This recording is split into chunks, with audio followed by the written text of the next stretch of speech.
But do you know what is probably even worse than Street Fighter? Gamer. I really hated that movie to the point where I actually considered walking out. Yes, my motto theme was born from that movie. Ironic. Now, unlike Street Fighter, which failed due to the director's disinterest in making the movie and my disinterest in watching it, Gamer sucks because it's almost like the modern-day Battlefield Earth. You see lots of style and such, but it's crappy style. It's unappealing style. Now, you could argue that it's meant for action film fans, but that's me. I love action movies. I liked Transformers 2. I liked Dragon Ball Evolution. If by liking, I mean I didn't hate it as much as others.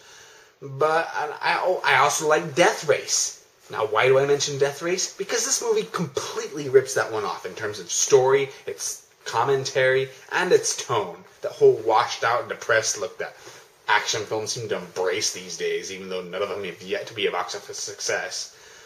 But that's the whole issue, is why rip off Death Race? I mean, that one was already a rip-off of some crappy Lucio Fulci's film from the 80s, and when you rip off crappy Lucio Fulci's films from the 80s, that's really okay. But when you rip off movies that rip off crappy Lucio Fulci films from the 80s, then you could probably do worse. But that still sucks. So beyond the cliched plot, I hated everything about this movie.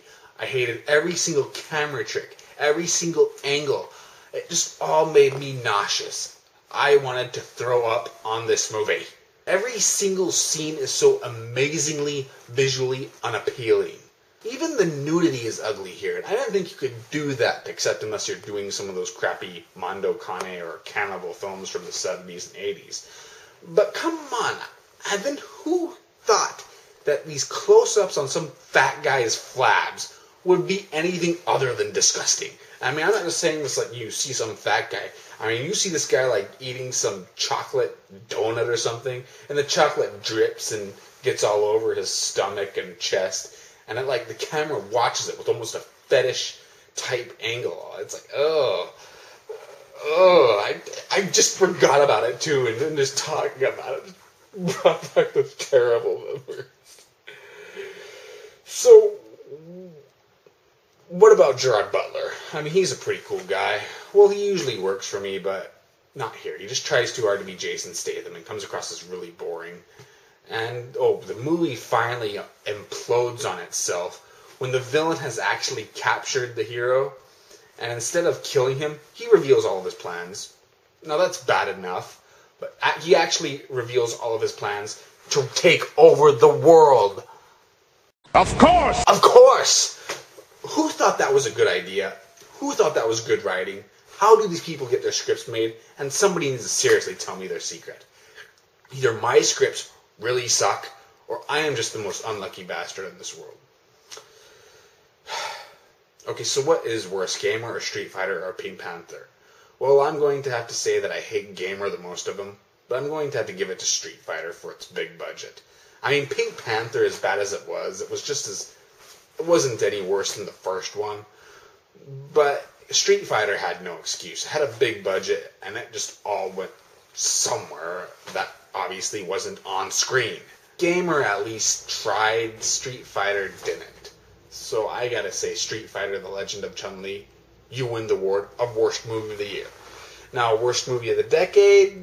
No. I'm going to have to do that crappy, pretentious, retarded Spike Lee film called Miracle at St. Anna or whatever. You know, that movie that tried to honor the blacks of World War II by making them completely unprofessional, unlikable, whiny, irritating douchebags who had no redeeming qualities whatsoever and acted nothing like human beings, much less like real soldiers. Oh, and yeah, honored them by creating some fictional battle as if they couldn't find a real battle where blacks participated in.